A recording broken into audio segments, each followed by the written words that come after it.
All right, let's bring in our panel right now. Jeannie Zaino, professor of political science at Iona College and a professor of campaign management at NYU, very busy. Dominic Carter, political journalist and author, and Andrew Whitman, our senior political correspondent.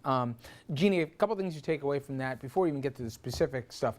To great pains, because he's in that as much of a toss-up district as there is in our region, that he's not shoulder to shoulder with the president on a bunch of stuff, and he was a Bill Clinton Democrat, not an Obama Democrat, and that he's an independent guy through and through. I get the sense you're going to see that a lot with Democrats, right, if they got tough races this year. Yeah, absolutely. I mean, if you just look in New Hampshire, obviously a Senate race, Jean Shaheen, you know, we keep hearing from her opponent, Scott Brown. She voted 99% with the president. You look down south with some of these key races, they're making the same case about Mary Landrieu. So you've got a lot of Democrats running for cover. With good reason, because the president, you know, in New York, he's much more popular than he is in some of these other states, but he is still persona non grata. So they need to try to say they are not inside Washington, they're not connected with Obama, they are independent thinkers, and they're going to do what's best for their constituents. So it's a message we hear over and over again.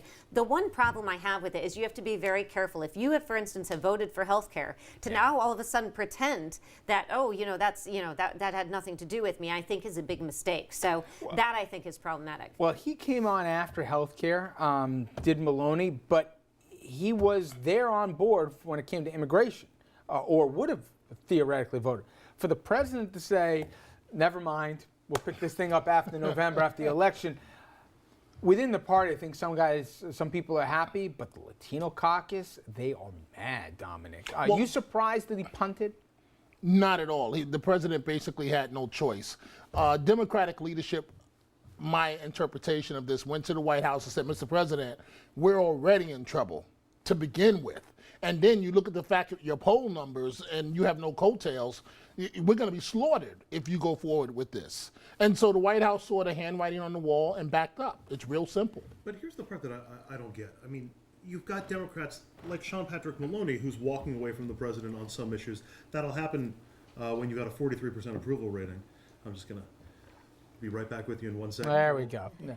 First rule of TV, and Andrew failed it. Turn on the microphone. Sorry, I had stepped out briefly. Yes. I apologize. Anyway, with a 43% approval rating, now everybody can hear me. It's not surprising that like a Sean Patrick Maloney would walk away on some issues, but if you've got Democrats already walking away on issues, why not take a tough position and let other Democrats walk away on something like immigration?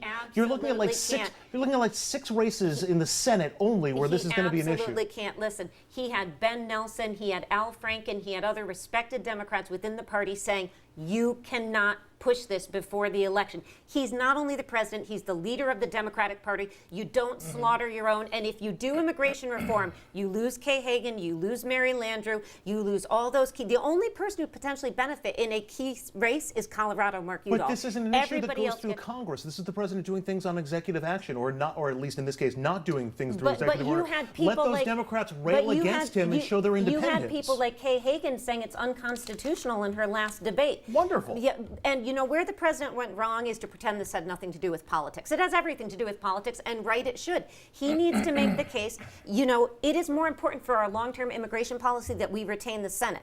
That is a point to be made. To say, oh, I just decided because children were crossing the border, it doesn't make any sense. That's where he went wrong. Otherwise, he's right. He cannot slaughter his own. That's a terrible message to send to your party. Never this good. Is why, Never good to slaughter your own. Right. Don't slaughter your children, Andrew. All right. I want you guys to go to Facebook and Twitter and answer a question today here. Should the president have punted on immigration before the midterms? You heard Jeannie say it may not be popular in some circles, but it was smart politically to do what he did. Also, tomorrow we're going to have a very interesting conversation on this subject, not from the politicians, but from the people on the front lines. At 6 o'clock, we'll have a discussion here with a panel of local folks who are on the ground level with a lot of these kids who've come over the border. They are working with these children. They put a human face on this issue, and they're telling us from around the region what they're seeing each and every day. Okay, we come back. The governor, that of New York here, gave his Democratic challenge to the cold shoulder. If you haven't seen the video, you got to see this stuff. Now, was this smart move here? He's got nothing to be gained. Or is this bad form? We'll be right back to talk about that and more after this.